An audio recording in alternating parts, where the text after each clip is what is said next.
So it's the mid-1900s, you're a kid growing up in New York in the lower class and you spend your childhood seeing your parents struggling to make ends meet. They worry about making rent, they pinch pennies at every corner, and you think to yourself that there has to be something better than this, that I never want to be poor again.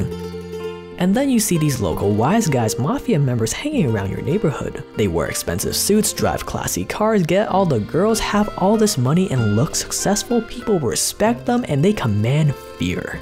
Basically, they're everything your parents aren't. So you start to idolize them and come to the conclusion that the working man is a sucker, Dad. He's a sucker. Why would I want to go to school and join the rat race just to end up like my parents when I can join the most powerful crime organization the world has ever seen? An organization so powerful that at the height of the golden years of the mob, the 5 main mafia families were equal to the size of the top 10 US corporations at the time. They controlled trucking, the ports, the garbage business, and a lot of the meat, produce, and fish markets. Much of the building trade is in their hands. The carpenters and electrical unions. They have judges on their payroll and police in their pockets. So you set your mind on becoming a mafioso. The only problem is, being that they're the most successful criminal organization in the world, their inner workings, how to join the mafia and move up the ranks, are veiled in secrecy. So if you want to become a successful mobster, you gotta learn the economics of the mafia.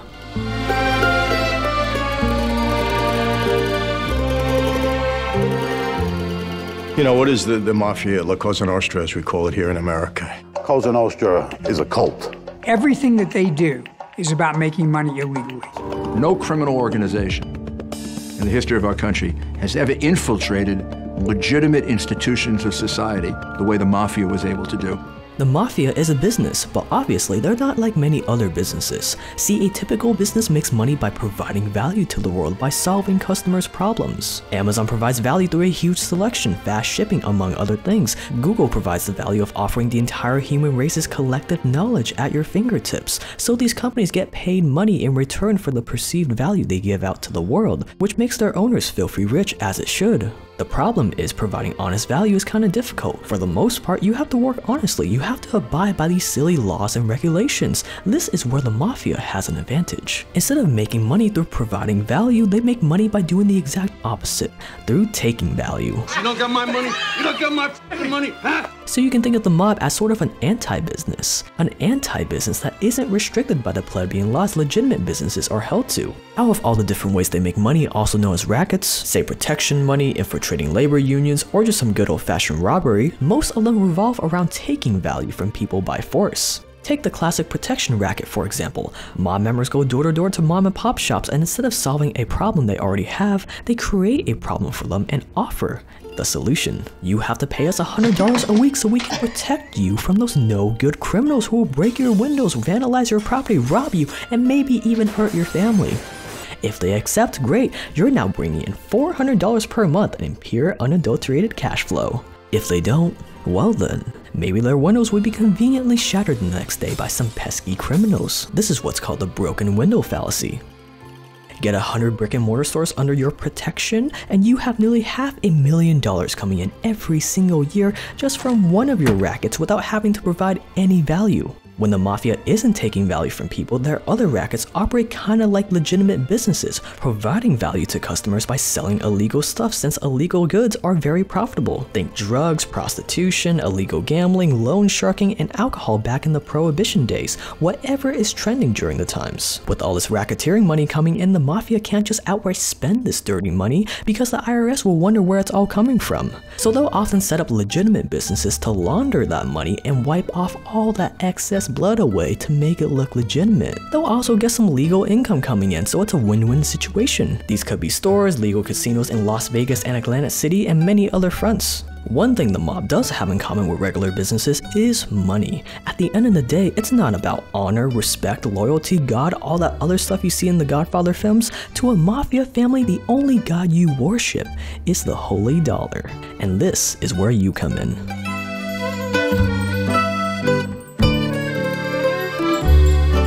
If you want to be a mafioso and command all the status that you so desperately crave, you have to know your place in the organization. Your one and only duty is to help make the family money. More specifically, to make the head of the family, the boss or the godfather, more cash. That is literally all that matters, and there are two ways you can go about doing this. You can be an earner, someone who focuses on making money and giving it to the family while of course taking a cut of the money you earn, or you can be a killer. After all, being that the mafia operates outside of the law, they're gonna need someone to enforce their rules and contracts to make sure they get their money. So if you're a very astute, emotionless killer, this role will be perfect for you and you can get paid very handsomely. The average person who joins the mob will typically specialize in one of these two areas, really good at making money or really good at murder. So pick your poison, but if you happen to be one of those rare breeds that's great at both, vicious at the negotiating table and behind the gun, well, you have the potential for a very successful career. You may even have what it takes to someday be a godfather. Once you have an idea of what career path to take, it's time to start climbing the ranks.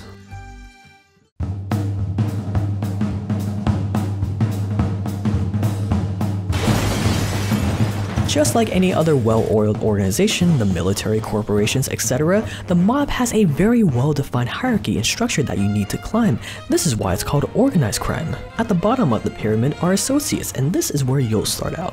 Any criminal organization's biggest bottleneck are people. We need great, innovative criminals to run our empire, but how do we recruit them? How do we vet them? How do we know that we can trust them? This is where associates come in. Think of yourself as an intern. You're nobody that isn't officially part of the family yet, but you're still working under official family members and helping out in their rackets. You're doing all the grunt work.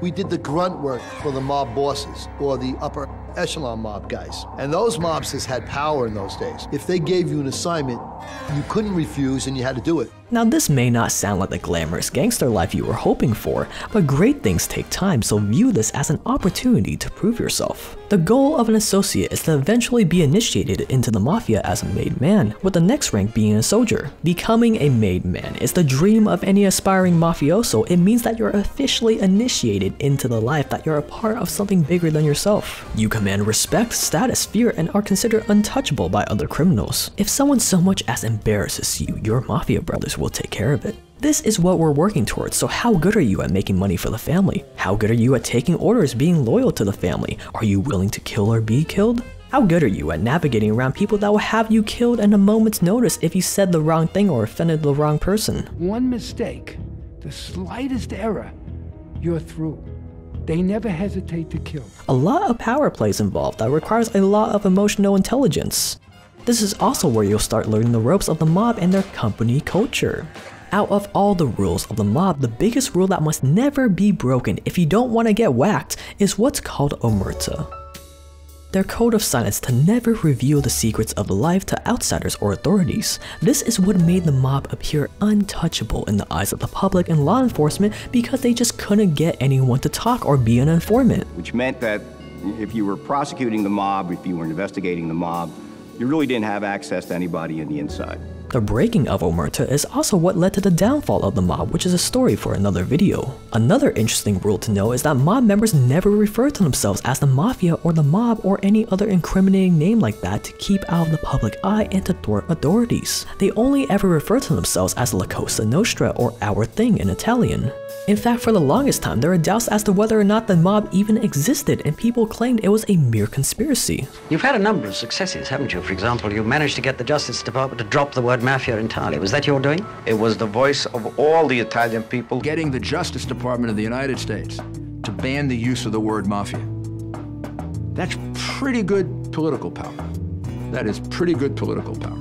This is how good they were at staying in the shadows. Around that time, the producer of The Godfather came to visit Joe Colombo. He sent for him, and Joey actually looked at the script of The Godfather back then. And he took any reference to the word mafia, he pulled it out of the script. To become an associate as a teenager is pretty simple. The mob loves grooming kids from the streets when they're young. They'll start giving you very small jobs here and there, and if they like you, they'll start giving you more and more responsibility. To be an associate as an adult is a little bit trickier. It's harder to trust you as a grown adult, and for the most part, it's better to demonstrate your value and how you can make them money and let them approach you. Take Joe Pistone's case. He was an undercover FBI agent posing as Donnie Brasco, a supposed jewel thief. And to become an associate, he had to hang out at the bars and restaurants the mob members visited to develop relationships for a whole 6 months before he got to work for the family. You don't walk into a mafia place and say, hey, you know, I'm Donnie Brasco, jewel thief. I like to start doing business with you. Who do you know, yeah. Who do you know? Yeah.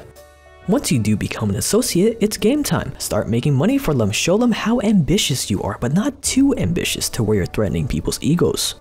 Another thing to keep in mind is that the mob favors bloodlines. You don't have to be fully Italian to be an associate, but for the most part, you'll never be able to become a made man if you're not fully Italian or if you're connected to the law. And as you gain their trust, as you prove yourself as an earner or a killer, as you show them that you're an asset that they need in the family, it's time to become a made man. But first, we have to get our hands a little bloody. Again, the biggest vulnerability for a crime organization are its people. So even if an associate has proven themselves to the family, you need some leverage on them to make sure they stay committed for life. This is where making your bones come in. Before you become a made man, one requirement is that you have to be sponsored by an existing made man. Another requirement is that you carry out a hit, that you take the life of another human being in the name of the family. Not only will this show how serious you are about the life, but the family is going to have a potential murder conviction to hang over your head to prevent you from ever turning on them. And once you do pull that trigger and watch the life drain from their eyes, it's time for your initiation ceremony.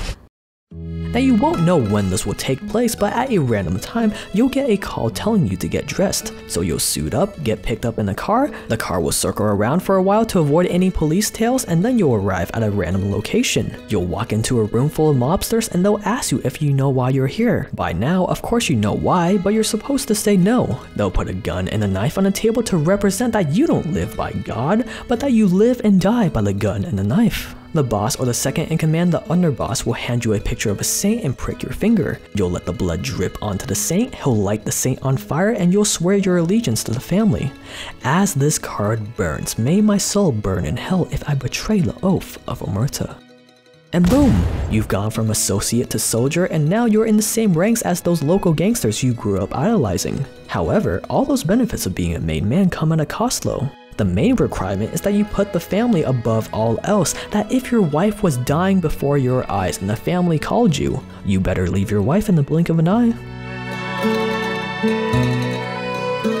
As an official member of La Cosa Nostra, you're now free to move up the ranks. Basically, your duty is to help with the rackets and find new innovative ways to make money for the family. Here's how it works. When you were an associate, you work for soldiers and their captain, also known as a capo, which you can think of as the manager who led that crew. All the different crews in the family take orders from the next level in the chain of command, the underboss, who's kind of like the vice president that can take over if the boss is taken down. He's also kind of like the family's chief of operations that can oversee all the day-to-day happenings of the family's most lucrative rackets. And then you have the boss, also known as the Don or the Godfather. He's like the CEO of the family and has the final say on all decisions. And finally, you have the family's consigliere. This is the family's advisor and the boss's right-hand man, who's usually a trusted friend and confidant, who I'm gonna continue referring to as the advisor, being that I'm definitely butchering this. The advisor is often seen as the third in command of the family. They're also usually the mediators in disputes and are the middleman between the family and other crime families and business associates. The reason why it's set up like this is that not only does it help with being organized, but it also acts as insulation. The few at the top are insulated from the petty day-to-day crimes of those at the bottom. It's harder to prosecute them. Colombo, as well as the other bosses, they knew they were well insulated. They had all these soldiers and all their underlings to do their criminal bidding, and they were completely untouchable. All the crews run the rackets of the family, and as the money is made, it flows up the chain of command. Whoever made the money, let's say it's an associate, takes their cut, the associate passes the money up to the soldiers and the capo of the crew, they get their cut, and then it's passed up to be split between the underboss, boss, and the advisor. So you know how the business of the mob works, how they make money from rackets and legitimate businesses. You know your role in the mafia, the company's culture, the code of 𝗟𝗻𝗱𝗲, what they're looking for, how it's structured for insulation, and how to move up the ranks. So now it's time to get out there, start working towards becoming a made man, and being everything that your parents weren't. And who knows, maybe one day, you'll even be a godfather. Scivola, scivola, come la pioggia scivola.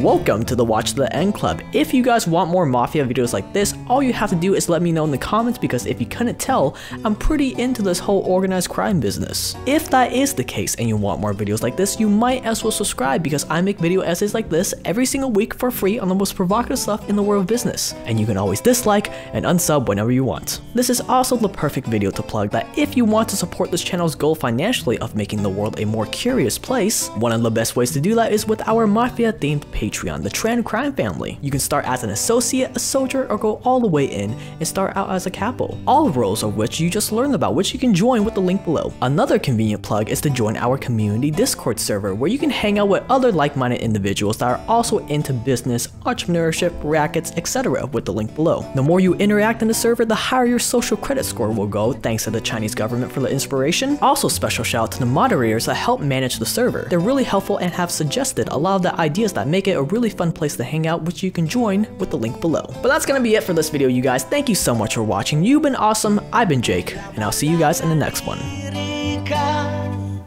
Che parla di un bambino che non vuol giocare.